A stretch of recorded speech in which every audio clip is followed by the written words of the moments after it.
Hi, Terri. Yeah, Tanya, this is, this problem just goes so, there's so many facets of it and so many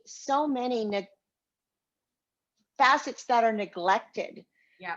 and addressed. So first of all, think about this.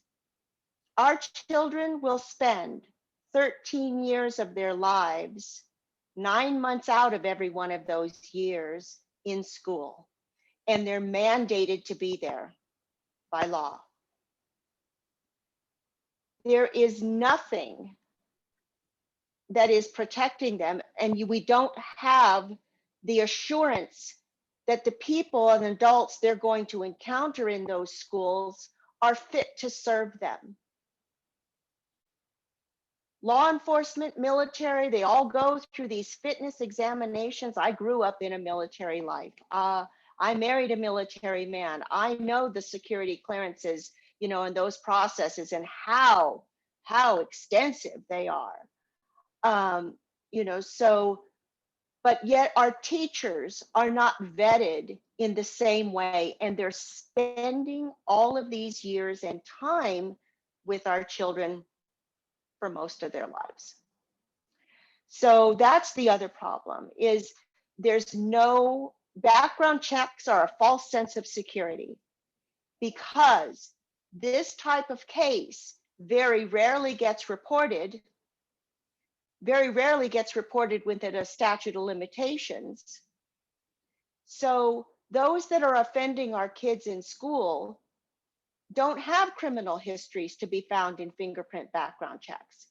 So there has to be another way to vet them, to find out if they have an offending history. And the only way to do that is through the course of their application to a school. We have a law that was named after our organization called the S.E.S.A.M.E Act. It originated in Pennsylvania. It was modeled after two other states' laws, Washington and Oregon. And what it does is when a person applies for a job at a school, whether it is as a contractor, credentialed employee, or non-credentialed employee, they first must self-disclose on a form whether or not they have ever been the subject of investigation, disciplinary action, non-renewed, had their license, suspended or revoked for sexual misconduct. Then they must also sign a waiver and list every of their previous employers where they worked with minors, to be able to disclose that same information and on a form answer those same questions. And then those other previous employers are required to respond within a certain time frame. In Pennsylvania, it's 20 days.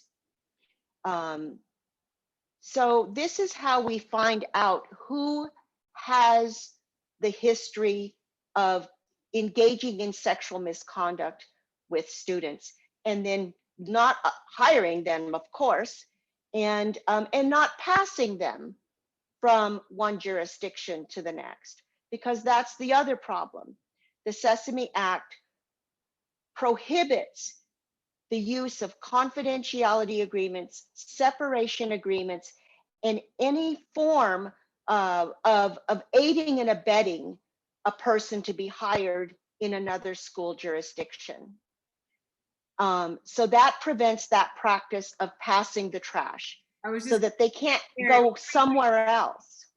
Yeah. Love the passing the trash. Yeah, trash belongs in the can. That's right. Trash belongs in the can. It doesn't belong in our classrooms. That's right. You get one fine. It's a piece of trash.